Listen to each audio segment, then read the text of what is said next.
It's not for us to second guess everything, and I believe that broadly the IDF gets to decide what it wants to do. So here is someone asking Peter Thiel, billionaire Peter Thiel. He's also total sociopath billionaire, as the usual. He now created and runs a weapons contractor group called company called Palantir, which is all about surveillance, AI programming, and he works with Israel. Some of his, I think, biggest contracts are with Israel, with the U.S. Defense Department. The U.S. War Department. So like the AI that's being used to murder civilians in Gaza, at least some of it is Palantir connected, Palantir created. But watch how squirrely he gets when he's asked about his software and his company being used to kill children in Gaza. So what do you think about the use of artificial intelligence, or lavender, by the IDF in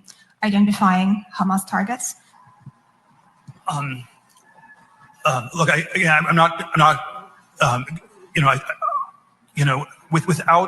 without going into all the I'm not on top of all the details of what's going on in Israel, because my bias is to defer to Israel. It's just how many stutters does it take to answer your company, your software, AI is being used? I don't know whether there's a direct connection between his AI and Lavender, but he is a weapons contractor. His AI is being used to murder people. He cannot, he just completely stutters all over the place when he's asked to try and address this.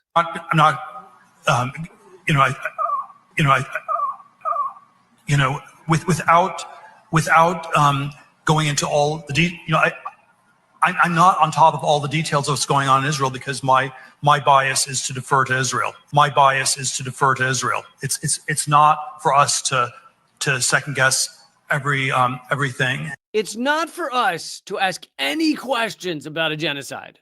Do not ask. Really? I think it's specifically for us as humans to ask questions about a genocide. That is what we should be doing. If we've got a moral the cell in our body, we should be asking questions. Why? Why is this being done? Why is it being allowed? Who is doing it? What is their goal? Why is the U.S. supporting it? Why is the U.S. sending bombs to this genocide? What makes people think this is fine, this is okay, to murder children, to murder innocent people every day, to starve innocent people? It's not our place? Are you kidding me? Such a morally bankrupt sack of shit.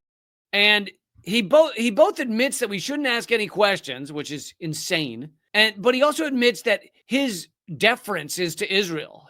A bias to just assume Israel is always. Why would you have that? Why would you have that bias? I just always assume Israel's right, and I don't. He says I'm not up on the information in Israel because I don't ask any questions. This is one of the worst answers I've ever heard on this. Like, at least lie. At least say Israel's.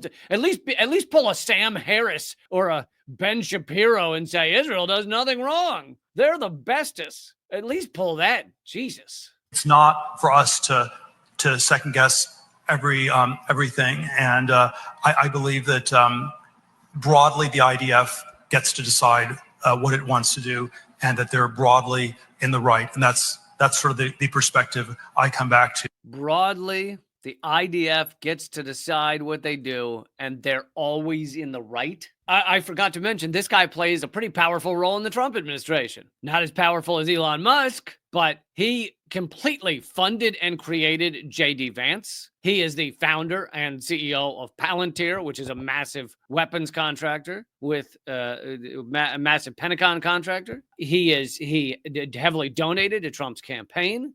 He has the ear of the president as closely as just about anyone does, with the exception of Elon Musk, who is in Trump's pants. And these are the people that are deciding what the U.S. does going forward. Absolute sociopaths.